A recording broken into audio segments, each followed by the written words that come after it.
नमस्कार। हम देख रहे हैं राष्ट्र का स्वरूप पाठ। एक निबंध है। इस निबंध के रचनाकार वासुदेव शरण अग्रवाल जी। तो सबसे पहले देख लेते हैं वासुदेव शरण अग्रवाल जी से संबंधित कुछ जानकारी, यानी लेखक परिचय। वासुदेव शरण अग्रवाल जी का जन्म 1904 ईस्वी में लखनऊ के एक प्रतिष्ठित वैश्य परिवार में हुआ था।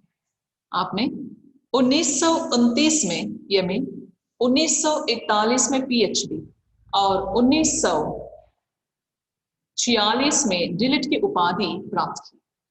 अग्रवाल जी ने पाली, संस्कृत, अंग्रेजी आदि भाषाओं का तथा प्राचीन भारतीय संस्कृति एवं पुरातत्व का गहन अध्ययन किया था। आप भारतीय साहित्य एवं संस्कृति के गंभीर अध्येता के रूप में विख्यात हैं। 1967 ईस्वी में आपका निधन है। आपके द्वारा लिखी हुई कुछ कृतियों के बारे में जानकारी हासिल करते हैं। उनमें से कल्पवृक्ष, पृथ्वीपुत्र, भारत की एकता, माता भूमि आदि। तो चलिए अभी देख लेते हैं इस निबंध के द्वारा आप किस तरह की जो जानकारी हासिल करेंगे और इसके बारे में थोड़ा बहुत संक्षिप्त रूप में जो परिचय है। प्रस्तुत निबंध यानी राष्ट्र का स्वरूप, ये जो निबंध वासुदेव शरण अग्रवाल जी के द्वारा लिखी हुई पृथ्वीपुत्र नामक निबंध संग्रह से लिया गया है। इस निबंध में लेखक ने यानी वासुदेव शरण अग्रवाल जी ने यह बताया है कि राष्ट्र का स्वरूप 3 तत्वों से मिलकर बनता है। पहला भूमि, दूसरा जन और तीसरा संस्कृति। भूमि को माता के रूप में मानना चाहिए और स्वयं को पृथ्वी का पुत्र मानना राष्ट्रीयता की भावना के उदय के लिए बहुत आवश्यक है। राष्ट्र के समग्र रूप में भूमि और जन का दृढ़ संबंध होना चाहिए।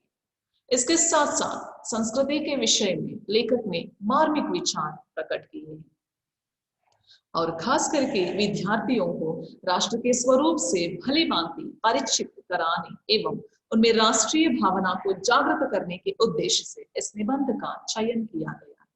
तो चलिए शुरू करते हैं। सबसे पहले भूमि से संबंधित विचारधारा। भूमि पर बसने वाला जन और जन की संस्कृति, इन तीनों के सम्मेलन से राष्ट्र का स्वरूप बनता है।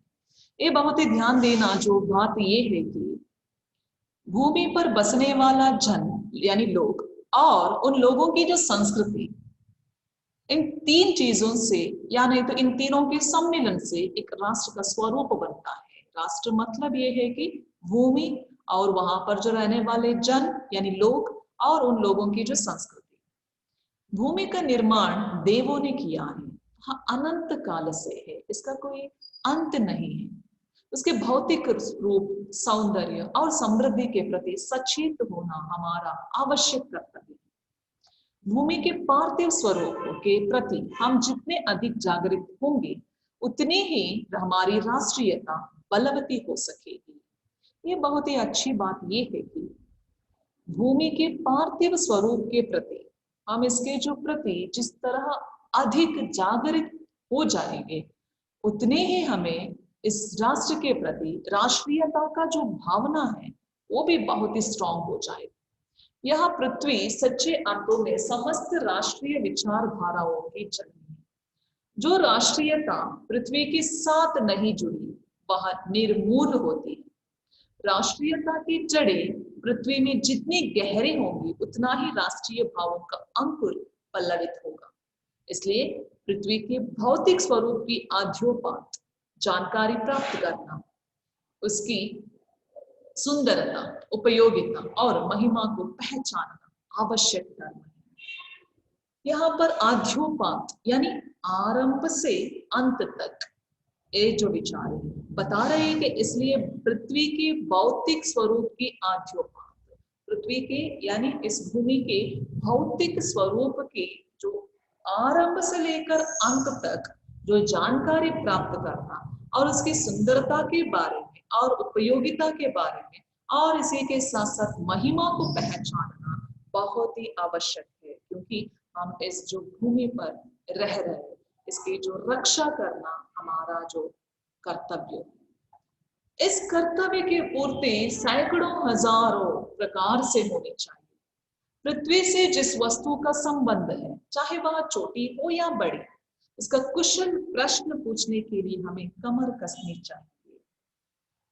पृथ्वी का सांगोपांग, सांगोपांग यानी पूर्ण रूप से, पृथ्वी का पूर्ण रूप से अध्ययन जागरणशील राष्ट्र के लिए बहुत ही आनंदप्रद कर्तव्य माना जाता है। गांवों और नगरों में सैकड़ों केंद्रों से इस प्रकार के अध्ययन का सूत्रपात होना आवश्यक है। यहाँ पर ये भी मेंशन कर रहे हैं वासुदेव शरण अग्रवाल जी, जो हमारा कर्तव्य क्या है और इस कर्तव्य के प्रति हम जिस तरह रहनी चाहिए, और साथ ही साथ ये भी बोल रहे हैं कि पृथ्वी का पूर्ण रूप से जानकारी जो हासिल करना हमारा जो धर्म है, और इसी तरह हम इसे जो आनंद पूर्वक जो हमारा कर्तव्य मानना चाहिए, खुशी खुशी के साथ सीखना चाहिए। और ये भी बोल रहे हैं कि गांवों और नगरों में सैकड़ों केंद्रों से इस प्रकार के अध्ययन का सूत्रपात होना बहुत ही आवश्यक है। और ये भी उदाहरण देते हैं कि पृथ्वी की उपजाऊ शक्ति को बढ़ाने वाले मेघ जो प्रति वर्ष समय पर आकर अपने अमृत जल से इसे सींचते हैं, हमारे अध्ययन की परिधि के अंतर्गत आने चाहिए। यानी जिस तरह जो वर्षा ऋतु जो अपने समय पर ही आकर इस पूर्ण रूप से इस जो पृथ्वी पर अपने अमृत जल से शांत कर लेते हैं, उसी तरह यहाँ पर ये भी बोल रहे हैं कि उन मेघ जलों से परिवर्तित प्रत्येक तृणलता और वनस्पति का सूक्ष्म परिचय प्राप्त करना ही हमारा कर्तव्य है। इस प्रकार जब चारों ओर से हमारे ज्ञान के कपाट खुलेंगे, ज्ञान भंडार ऐसे खुल जाएंगे, तब सैकड़ों वर्षों से शून्य और अंधकार से भरे हुए जीवन के क्षेत्रों में नया उजाला दिखाई देगा। धरती माता की खोख में, खोख यानी गोद में जो अमूल्य निधियां भरी हैं, जिनके कारण वह वसुंधरा कहलाती है। वसुंधरा ये जो शब्द, यानी तो भूमि को वसुंधरा क्यों कहते हैं, तो इसके लिए उत्तर ये है कि धरती माता की खोख में या नहीं तो गोद में जो अमूल्य निधियां भरी हुई है, तो इसके कारण धरती को कहते हैं। एक और जो अर्थ में बोलते हैं वसुंधरा, उससे कौन परिचित ना होना चाहिए। लाखों करोड़ों वर्षों से अनेक प्रकार की धातुओं को पृथ्वी के गर्भ में पोषण मिला है। दिन रात बहने वाली नदियों ने पहाड़ों को पीस पीस कर अगणित प्रकार की मिट्टियों से पृथ्वी की देह को सजाया है। हमारे भावी आर्थिक अभ्युदय के लिए, उदय के लिए, अभिवृद्धि के लिए इन सब की जांच पड़ताल अत्यंत आवश्यक है। पृथ्वी की गोद में जन्म लेने वाले जड़ पत्थर कुशल शिल्पियों से संवारे जाने पर अत्यंत सौंदर्य के प्रतीक बन जाते हैं। एक जड़ पत्थर है, अगर ये जो जड़ पत्थर को कुशल शिल्पियों के जो हाथ में हमने सौंप दिया, वो जिस तरह एक आकार देता, उसी तरह नाना भांति के अनगढ़ नग विंध्य की नदियों के प्रवाह में सूर्य के धूप से छिलकते रहते हैं। उनको जब चतुर कारीगर पहलदार कटाव पर लाते हैं, तब उनके प्रत्येक घाट से नई शोभा और सुंदरता फूट पड़ती है। वे अनमोल हो जाते हैं। देश के नर नारियों के रूप मंडल और सौंदर्य प्रसाधन में इन छोटे पत्थरों का भी सदा से कितना भाग रहा है। अतएव हमें उनका ज्ञान होना भी आवश्यक है। इन सभी विचारों के प्रति जो हमारा ज्ञान होना बहुत बहुत बहुत आवश्यक है। पृथ्वी और आकाश के अंतराल में जो कुछ सामग्री भरी है, पृथ्वी के चारों ओर फैले हुए गंभीर सागर में जो जलचर एवं रत्नों की राशियां हैं, उन सबके प्रति चेतना और स्वागत के नए भाव राष्ट्र में फैलने चाहिए।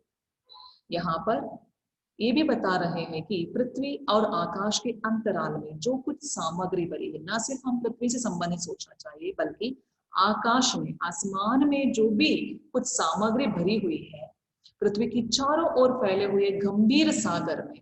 और इसी तरह ये भी कहते हैं कि पृथ्वी के चारों ओर फैले हुए, हम ज्यादातर देख सकते हैं कि जो हमारे पूरे भारत देश, खास करके यहाँ की जो धरती जिस तरह एक तरफ पानियों से और दूसरी तरफ जो जमीन से जो भरे हुए हैं।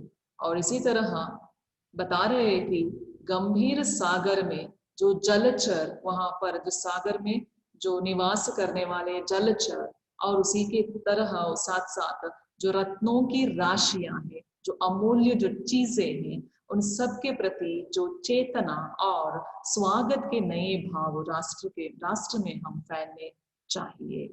राष्ट्र के नवयुवकों के हृदय में उन सब के प्रति जिज्ञासा यानी जानने की इच्छा ये रखना बहुत ही जरूरी है। जिज्ञासा की नई किरणें जब तक नहीं फूटती तब तक हम सोए हुए के समान हैं। खास करके एक राष्ट्र जब ये बलप्रद हो जाएगा है कि अगर यहाँ के जो नवयुवक इस राष्ट्र के प्रति काम करने के बारे में सोचते हैं, इस राष्ट्र को अभिवृद्धि के जो पथ पर लेके जाने में सोचते हैं, तो उस वक्त जो हमारा राष्ट्र पूर्ण रूप से मजबूत हो जाएगा। तो इसलिए हमारे यहाँ रहने वाले नवयुवकों के हृदय में, उन लोगों के जो मन में हमारे राष्ट्र के प्रति जानने की इच्छा होनी चाहिए। और उन लोगों के जो मन में ये विचार जरूर आ जाता है, तब हमारा जो राष्ट्र उन्नत शिखर पर पहुंच जाएगा। नहीं तो अगर हम कुछ भी नहीं सोच सकते इसके बारे में, तो हमारा पूर्ण रूप से अगर हम यहाँ पर रहने वाले जो लोग मरे हुए के या नहीं तो सोए हुए के समान होते हैं। विज्ञान और उद्यम दोनों को मिलाकर राष्ट्र के भौतिक स्वरूप का एक नया ठाट खड़ा करना है। यह कार्य प्रसन्नता, उत्साह और अथक परिश्रम के द्वारा नित्य आगे बढ़ाना चाहिए। विज्ञान और उद्यम दोनों को मिलाकर उन दोनों क्षेत्रों में अगर जो प्रगति हासिल करना चाहते हैं, तब राष्ट्र के भौतिक स्वरूप का एक नया ठाट खड़ा हो जाएगा। और ये जो काम हम जिस तरह करनी चाहिए है कि एक तो खुशी के साथ, उमंग के साथ और खड़ी मेहनत के साथ हमारा यह ध्येय हो कि राष्ट्र में जितने हाथ हैं उनमें से कोई भी इस कार्य में भाग लिए बिना रीता न रहे।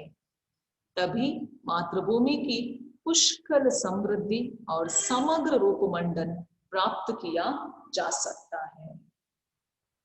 यानी हमारे जो राष्ट्र जिस तरह समृद्धि और समग्र रूप से अभिवृद्धि हासिल कर सकता है कि अगर यहाँ पर रहने वाले मनुष्य लोग इस पूर्ण रूप से इस धरती को अभिवृद्धि के पथ पर लेके जाता है, तो ये सभी विचार हमें भूमि पर या भूमि से संबंधित जानकारी, जिस तरह हमने जो विचारों को ग्रहण करने के बारे में कोशिश की, और साथ ही साथ वासुदेव शरण अग्रवाल जी ने इस धरती या भूमि माता के प्रति जिस तरह प्रेम की जो भावनाएं रखकर हम काम करना चाहिए, ये सारा विचार हमें अच्छी तरह से समझा।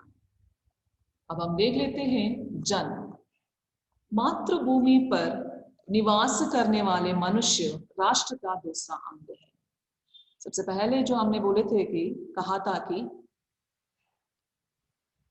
राष्ट्र 3 चीजों से बनती है, उनमें से पहले भूमि और इस दूसरा ये है कि जन यानी लोग। मातृभूमि पर निवास करने वाले मनुष्य राष्ट्र का दूसरा अंग है। पृथ्वी हो और मनुष्य न हो तो राष्ट्र की कल्पना असंभव है। पृथ्वी है लेकिन उस पृथ्वी पर निवास करने के लिए मनुष्य नहीं है, तो हम राष्ट्र की कल्पना ही नहीं कर सकते। पृथ्वी और जन दोनों के सम्मिलन से ही राष्ट्र का स्वरूप संपादित होता है। जन के कारण ही पृथ्वी मातृभूमि की संज्ञा प्राप्त करती है। अगर इस जो पृथ्वी पर जन है, लोग है, तभी ये मातृभूमि कहलाया जाता है। पृथ्वी माता है और जन सच्चे अर्थों में पृथ्वी का पुत्र है। तो इसलिए संस्कृत के कुछ विचार ये है कि माता भूमि ही पुत्रो पृथिव्या। भूमि माता है, मैं उसका पुत्र हूं। जन के हृदय में इस सूत्र का अनुभव ही राष्ट्रीयता की कुंजी है। इसी भावना से राष्ट्र निर्माण के अंकुर क्या हो जाएगा, उत्पन्न हो जाएगा। यह भाव जब सशक्त रूप में जागता है तब राष्ट्र निर्माण के स्वर वायुमंडल में भरने लगते हैं। इस भाव के द्वारा ही मनुष्य पृथ्वी के साथ अपने सच्चे संबंध को प्राप्त करते हैं। जहां यह भाव नहीं है वहां जन और भूमि का संबंध अचेतन और जड़ बना रहता है। जिस समय भी जन का हृदय भूमि के साथ माता और पुत्र के संबंध को पहचानता है, उसी क्षण आनंद और श्रद्धा से भरा हुआ उसका परिणाम भाव मातृभूमि के लिए इस प्रकार प्रकट होता है। नमो मातृ पृथ्वी, नमो मातृ पृथ्वी, यानी माता पृथ्वी को प्रणाम है, माता पृथ्वी को प्रणाम है। हमारे जो मन में सशक्त रूप में एक ऐसे जो भावना जागनी चाहिए वो ये है कि राष्ट्र निर्माण के स्वर में पूरे वायुमंडल में वो भर जाता है। इस भाव के द्वारा ही मनुष्य पृथ्वी के साथ जो अपना अच्छा संबंध, सच्चे संबंध को प्राप्त कर सकता है। और जहां यह भाव नहीं है वहां जन और भूमि का संबंध क्या हो जाएगा, अचेतन हो जाएगा, जड़त्व धारण कर लेगा। जिस समय भी जन का हृदय भूमि के साथ माता और पुत्र के संबंध को पहचानता है, तो इसलिए कहा गया है कि तब जो हम लोग चेतना युक्त जो विचारों को सोचकर काम करने के बारे में विचार करते हैं, तभी यहाँ पर भूमि के साथ साथ माता और हम उसके जो पुत्र है ये जो रिश्ता बन जाएगा। उसी क्षण हम आनंद और खुशी श्रद्धा से हमारा यानी उसका जो प्रणाम भाव को मातृभूमि के लिए हम प्रकट कर लेंगे। यह प्रणाम भाव ही भूमि और जन का दृढ़ बंधन है। इसी दृढ़ भित्ति पर राष्ट्र का भवन तैयार किया जाता है। इसी दृढ़ चट्टान पर राष्ट्र का चिर जीवन आश्रित रहता है। इसी मर्यादा को मानकर राष्ट्र के प्रति मनुष्यों के कर्तव्य और अधिकारों का उदय होता है। प्रणाम भाव ही भूमि और जन का दृढ़ संबंध बंधन है, एक बंधन की जैसा है प्रणाम भाव, और प्रणाम भाव ही भूमि और जन का दृढ़ बंधन होना बहुत ही जरूरी है। इसी दृढ़ भित्ति पर राष्ट्र का भवन तैयार किया जाएगा। इसी दृढ़ चट्टान पर राष्ट्र का चिर जीवन आश्रित रहेगा। जो जन पृथ्वी के साथ माता और पुत्र के संबंध को स्वीकार करता है उसे ही पृथ्वी के वरदानों में भाग पाने का अधिकार है। यानी यहाँ पर मेंशन कर रहा है कि वासुदेव शरण अग्रवाल जी, जो जन पृथ्वी के साथ माता और पुत्र के संबंध को स्वीकार करता है, मतलब यहाँ पर रहने वाले, इस धरती पर रहने वाले हर एक व्यक्ति ऐसा नहीं सोच सकता। यानी इस दुनिया में रहने वाले ज्यादातर लोग अपने स्वार्थ के बारे में सोचने वाले होते हैं, लेकिन जब एक मनुष्य यहाँ पर माता और पुत्र के संबंध को स्वीकार करता है उसे ही पृथ्वी के वरदानों में भाग पाने का पूर्ण रूप से अधिकार है। माता के प्रति अनुराग और सेवा भाव पुत्र का स्वाभाविक कर्तव्य है।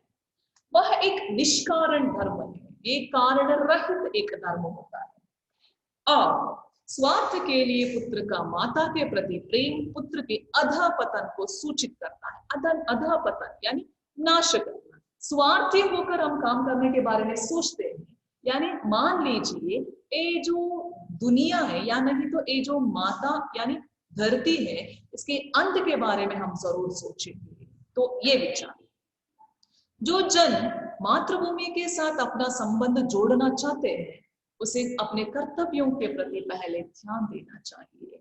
मातृभूमि के प्रति यानी इस धरती के प्रति अपना संबंध जोड़ देने वाले जो व्यक्ति सिर्फ सबसे पहले वो अपने कर्तव्यों के प्रति ध्यान देना बहुत ही आवश्यक है। यानी इस जो धरती के प्रति मेरा संबंध क्या है उसको स्वीकार करना सबसे पहले, और उसी के साथ साथ मेरा कर्तव्य क्या है उस कर्तव्य की जो अनुसार हम काम करना भी बहुत बहुत जरूरी है। माता अपने सब पुत्रों को समान भाव से चाहती है, ये बहुत ही अच्छी बात है। और खास करके हम ध्यान देने वाली जो बात ये है, यहाँ पर रहने वाले हर एक लोगों को पृथ्वी माता, धरती माता समान भाव से देखती है। लेकिन इसी प्रकार पृथ्वी पर बसने वाले जन बराबर, उनमें ऊंच और नीच का भाव नहीं है। जो मातृभूमि के उदय के साथ जुड़ा हुआ है वह समान अधिकार का भागी है। पृथ्वी पर निवास करने वाले जनों का विस्तार अनंत है। नगर और जनपद, पुर और गांव, जंगल और पर्वत, नाना प्रकार के जनों से भरे हुए। ये जन अनेक प्रकार की भाषाएं बोलने वाले और अनेक धर्मों के मानने वाले, फिर भी ये मातृभूमि के पुत्र हैं और इस कारण उनका सौहार्द भाव अखंड है। यानी हम ध्यान देना ये विचार है कि यहाँ पे पृथ्वी माता इस धरती पर जो रहने वाले हर एक लोगों को समान रूप से, समान भाव से देखती है और चाहती है। यहाँ पे कोई ऊंच नीच की जो भावनाएं नहीं है। यहाँ पर इस दुनिया में, यानी इस जो धरती पर रहने वाले लोग तरह तरह की जो भाषाएं बोलते हैं, तरह तरह के जो पोशाक पहनते हैं और तरह तरह के यानी भिन्न भिन्न प्रकार के धर्म को मानने वाले लोग हैं। फिर भी अंत में ये सब कुछ होने के बावजूद भी धरती माता, पृथ्वी माता, मातृभूमि होने के नाते वो सभी को एक समान रूप से देखती है। तभी यहाँ पर इन सारे जो गुणों को हम पृथ्वी के द्वारा सीखना बहुत बहुत जरूरी है। सभ्यता और रहन सहन की दृष्टि से जन एक दूसरे से आगे पीछे हो सकते हैं, किंतु इस कारण से मातृभूमि के साथ उनका जो संबंध है उसमें कोई भेदभाव उत्पन्न नहीं हो सकता। पृथ्वी के विशाल प्रांगण में, आंगन में सब जातियों के लिए समान क्षेत्र है। यानी मनुष्य ने ही बनाया है कि जाति, धर्म, ये सब कुछ, लेकिन पृथ्वी माता हर एक को एक समान रूप से देखती है। समन्वय के मार्ग से भरपूर प्रगति और उन्नति करने का सबको एक जैसा अधिकार है। किसी जन को पीछे छोड़कर राष्ट्र बिल्कुल आगे नहीं बढ़ सकता। अतएव राष्ट्र के प्रत्येक अंग की सुध हमें लेनी होगी। राष्ट्र के शरीर के एक भाग में यदि अधिकार और निर्बलता का निवास है तो समग्र राष्ट्र का स्वास्थ्य उतने अंश में असमर्थ रहेगा। यानी एक जो हिस्सा है राष्ट्र के शरीर के एक भाग में यदि अंधकार से जो भरे हुए हैं, निर्बलता का जो निवास है, ये जो राष्ट्र बिल्कुल सुदृढ़ नहीं हो सकता है। वो राष्ट्र का स्वास्थ्य उतने अंश में असमर्थ रहेगा, समर्थ रूप से, पूर्ण रूप से वो निभाने के लिए जो हकदार नहीं हो पाएगा, तो इसलिए वो असमर्थ होके रह जाएगा। इस प्रकार समग्र राष्ट्र को जागरण और प्रगति की एक जैसी उदार भावना से संचालित होना चाहिए। जन का प्रवाह अनंत होता है। सहस्रों वर्षों से भूमि के साथ राष्ट्रीय जन ने तादात्म्य यानी एकत्व समर्पण जो प्राप्त किया है। जब तक सूर्य की रश्मियां नित्य प्रातः काल भुवन को अमृत से भर देती हैं, तब तक राष्ट्रीय जन का जीवन भी अमर है।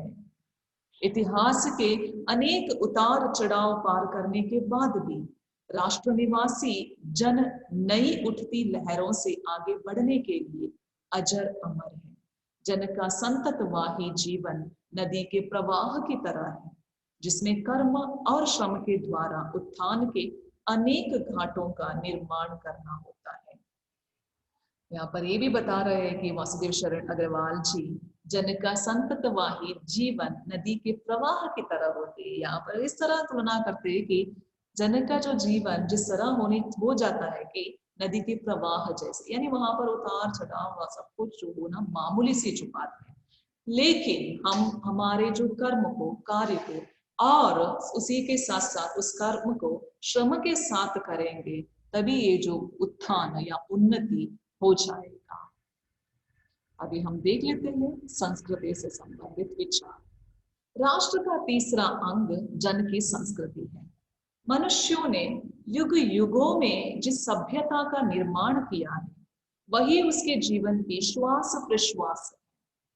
बिना संस्कृति के जन की कल्पना कबंध मात्र है। कबंध यानी सिर रहित धड़, यानी वहां पर हम कल्पना भी नहीं कर सकते। संस्कृति ही जन का मस्तिष्क है। संस्कृति ये क्या होता है? जन का मस्तिष्क के समान है। संस्कृति के विकास और अभ्युदय के द्वारा, उन्नति के द्वारा ही राष्ट्र की वृद्धि संभव है। राष्ट्र के समग्र रूप में भूमि और जन के साथ साथ जन की संस्कृति का महत्वपूर्ण स्थान है। राष्ट्र के समग्र में सिर्फ भूमि और उस भूमि पर रहने वाले लोग ही नहीं, बल्कि लोगों की जो संस्कृति भी बहुत ही महत्वपूर्ण स्थान निभाता है। यदि भूमि और जन अपनी संस्कृति से विरहित कर दिए जाएं, तो राष्ट्र का लोप समझना चाहिए। जीवन के विटप का पुष्प संस्कृति है।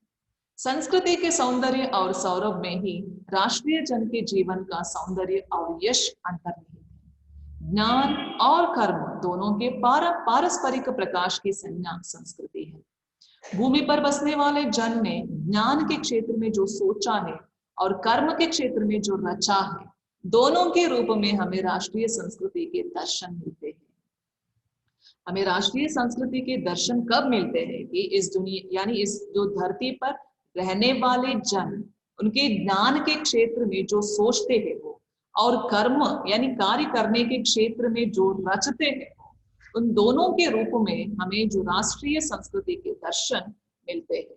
जीवन के विकास की युक्ति ही संस्कृति के रूप में प्रकट होती है। प्रत्येक जाति अपनी अपनी विशेषताओं के साथ इस युक्ति को निश्चित करती है और उससे प्रेरित संस्कृति का विकास करती है। इस दृष्टि से प्रत्येक जन की अपनी अपनी भावना के अनुसार पृथक पृथक संस्कृतियां राष्ट्र में विकसित होती है, परंतु उन सबका मूल आधार पारस्परिक सहिष्णुता और समन्वय पर निर्भर है। यानी यहाँ पे बता रहे हैं कि संस्कृति जितना जो मायना रखता है एक राष्ट्र निर्माण के लिए, और उसी तरह धीरे धीरे हम संस्कृति, ये जो संस्कृतियां हैं राष्ट्र में जिस तरह विकसित होनी चाहिए, विकसित होने के लिए यहाँ पर रहने वाले लोग जन जिस तरह काम करना जरूरी है, और लेकिन यहाँ के जो मूल आधार जो है बता रहे हैं कि पारस्परिक सहिष्णुता और समन्वय, ये जो भावनाएं हैं मनुष्य पर होना बहुत जरूरी है। ये संस्कृति के लिए बहुत बहुत बहुत महत्वपूर्ण बातें हैं। जंगल में जिस प्रकार अनेक लता, वृक्ष और वनस्पति अपने अधम्य भाव से उठते हुए पारस्परिक सम्मिलन से अविरोधी स्थिति प्राप्त करते हैं, लेकिन उसी प्रकार राष्ट्रीय जन अपनी संस्कृतियों के द्वारा एक दूसरे के साथ मिलकर राष्ट्र में रहते हैं। जिस प्रकार जल के अनेक प्रवाह नदियों के रूप में मिलकर समुद्र में एक रूपता प्राप्त करते हैं, जिस तरह जो नदियां, हजारों जो नदियां हैं, लेकिन वो अंत में कहाँ पहुंच जाना जरूरी है? सागर या समुद्र। इसी तरह वहां जाके एक रूपता का जो धारण प्राप्त कर लेता है। इसी प्रकार राष्ट्रीय जीवन की अनेक विधियां राष्ट्रीय संस्कृति में समन्वय प्राप्त करती है। समन्वय युक्त जीवन ही राष्ट्र का सुखदायी रूप है। अगर एक राष्ट्र सुखदायी रूप प्राप्त करना चाहिए, खुशी खुशी के साथ उस राष्ट्र के जो लोग रहना चाहिए, तो ये बहुत ही इंपॉर्टेंट ये है कि समन्वय युक्त जीवन, हम सभी एक है, समान रूप से सभी को जो देखना बहुत ही जरूरी है। साहित्य, कला, नृत्य, गीत, अमोद, प्रमोद, अनेक रूपों में राष्ट्रीय जन अपने अपने मानसिक भावों को प्रकट करते हैं। आत्मा का जो विश्वव्यापी आनंद भाव है वह इन विविध रूपों में साकार होता है। यद्यपि बाह्य रूप की दृष्टि से संस्कृति के ये बाहरी लक्षण अनेक दिखाई पड़ते हैं, किंतु आंतरिक आनंद की दृष्टि से उनमें एक सूत्रता है।